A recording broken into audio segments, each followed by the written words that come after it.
வணக்கம். நான் மரிய சீலன் திலக்ஸ் வேதிகா ரிப்போர்ட் சூடாக இணைந்திருக்கிறோம். எங்களுடைய சேனலுக்கு புதிதாக வருகின்ற உறவுகள் முதலில் சப்ஸ்கிரைப் செய்து கொள்ளுங்கள். நாங்கள் பதிவிடுகின்ற இது போன்ற முக்கியமான காணொளிகள் உங்களை உடனுக்குடன் வந்து சேரும். தற்பொழுது இஸ்ரேல் பிரதமர் நெதன்யாகுவிற்கு எதிராக இஸ்ரேலிய மக்களாலேயே இஸ்ரேல் நாட்டில் போராட்டம் வெடித்திருக்கிறது. இது தொடர்பாகத்தான் இந்த காணொளியில் விரிவாக பார்க்க போகிறோம். பலஸ்தீனத்திற்கு எதிரான போரை இஸ்ரேல் பிரதமர் பெஞ்சமின் நெதன்யாகு பல மாதங்கள் கடந்தும் கட்டவிழ்த்து விட்டிருக்கிறார். மிக ஒரு கொடிய போராக, கொடியொரு இனவழிப்பு போராக இது உருவெடுத்திருக்கிறது. கமாஸ் படையினர் அத்துமீறி இஸ்ரேலுக்குள் நுழைந்து ஆயிரக்கணக்கானவர்களை கொலை செய்து சிலரை பணைய கைதிகளாக பிடித்து சென்றார்கள். இதற்கு பதிலடி வழங்கும் நோக்குடன் இஸ்ரேல் இராணுவத்தினர் இத்தனை மாதங்கள் கடந்தும் மிக கொடூரமான முறையில் கமாஸ் மீதும் காசா மீதும் பல்வேறுபட்ட உக்கிர தாக்குதல்களை மேற்கொண்டு வருகிறார்கள். இதுவரை போரில் பல்லாயிரக்கணக்கான காசா மக்கள் படுகொலை செய்யப்பட்டிருக்கிறார்கள். பல ஊடகவியலாளர்கள் கொல்லப்பட்டிருக்கிறார்கள். பல மனிதாபிமான உதவிகளை காசாவில் மேற்கொண்டு வந்தவர்கள் கொல்லப்பட்டிருக்கிறார்கள். அதே போன்று அப்பாவி குழந்தைகள் பசி பட்டினியால் சிறியவர்கள் இறந்து கொண்டிருக்கிறார்கள்.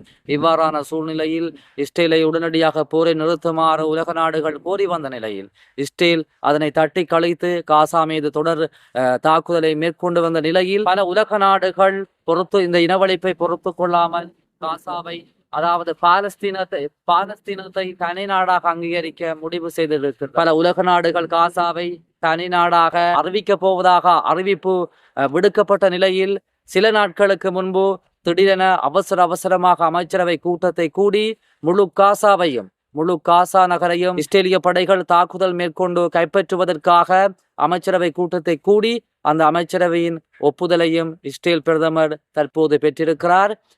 தற்பொழுது காசா மீது போர் தொடுக்கப்படவிருக்கிறது.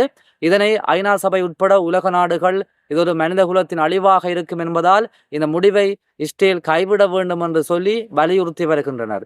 இந்நிலையில் இந்த அமைச்சரவை ஒப்புதல் அளித்த முழு காசாவையும் கைப்பற்றுவதற்காக நெதன்யாகுவின் திட்டத்தை இஸ்ரேலிய மக்களே எதிர்த்திருக்கிறார்கள். அப்போது நெதன்யாகுவின் இந்த முடிவை எதிர்த்து இஸ்ரேலிய மக்கள் இஸ்ரேல் நாட்டில் இஸ்ரேலிய அரசிற்கு எதிராக போர்க்கொடி தூக்கி இருக்கிறார்கள்.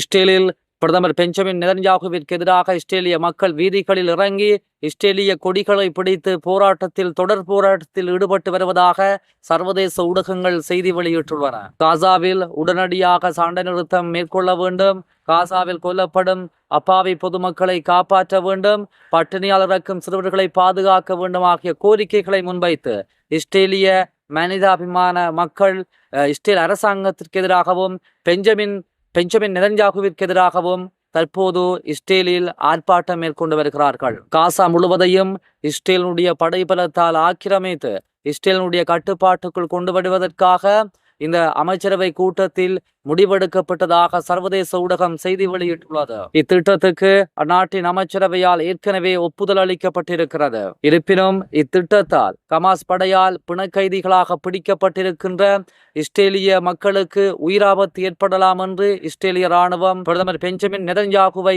எச்சரித்திருக்கின்றது. இந்த நிலையில் நெதன்யாகுவின் இந்த திட்டத்திற்கு பொதுவாக எதிர்ப்பலைகள் கிளர்ந்து கொண்டிருக்கின்றன. உலக நாடுகளும் தங்களுடைய எதிர்ப்பலைகளை காட்டிக் கொண்டிருக்கின்ற நிலையில் தற்பொழுது உள்நாட்டிலும் இஸ்ரேலிய பிரதமர் பெஞ்சமின் நெதன்யாகுவின் இந்த திட்டத்திற்கு எதிர்ப்பலை எழும்பியிருக்கிறது. இந்த நிலையில் உள்நாட்டிலும் அரசுக்கு எதிராக தற்போது இஸ்ரேலிய மக்கள் போராடத் தொடங்கி இருக்கிறார்கள். இஸ்ரேலின் தலைநகர் டெல் அவிவ் வீதிகளில் இஸ்ரேலிய மக்கள் தங்களுடைய நாட்டு கொடியுடன் இஸ்ரேலிய பிரதமர் பெஞ்சமின் நெதன்யாகுவிற்கு எதிராக தொடர் போராட்டங்களில் ஈடுபட்டு வருகின்றார்கள். இந்த பேரணி மற்றும் ஆர்ப்பாட்டத்தில் இஸ்ரேலிய மக்கள் சுமார் 1,00,000-க்கும் அதிகமானவர்கள் பங்கேற்றிருப்பதாக சர்வதேச ஊடகங்கள் தெரிவிக்கின்றன.